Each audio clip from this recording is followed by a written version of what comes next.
tagan kada adlaw dito sa Cagayan, barkada kauban dili gyud mapugngan. Ang mga kainuman silang tanan gipangsungutan, kay siya di mandingman gusto libre tanan. Dihang siya mireklamo kay nilaktaw niyang baso.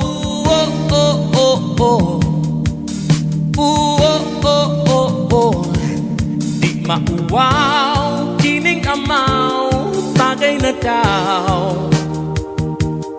Di mo lakaw kay mo tilaw, red horse pugnaw.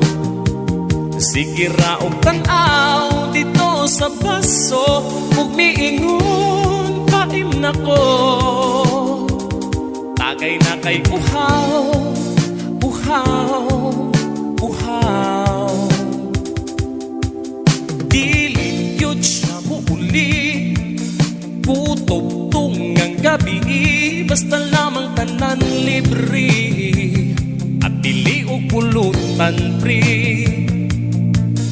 Pero ugwa na'y tagay, dili nagyud siya magdugay, mukalit lang kawag pangbay, wala nagyo'y panang hiray.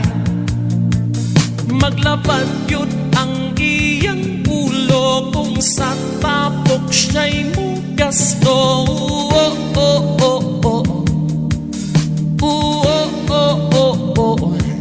Di mauwaw kining amaw, tagay na daw.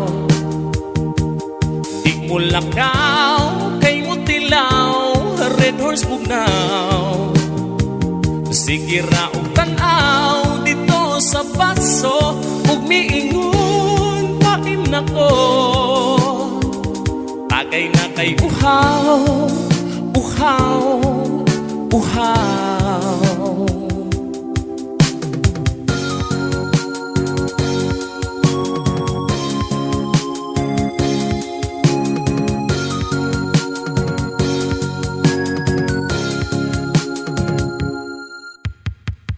Siyagi uhaw, tagay na daw, red horse pugnaw, buwat lutaw, ug mahubog, dili nakabarog, sige lang ug lubog, matulala murag, palabas ta ang tama sa tuna.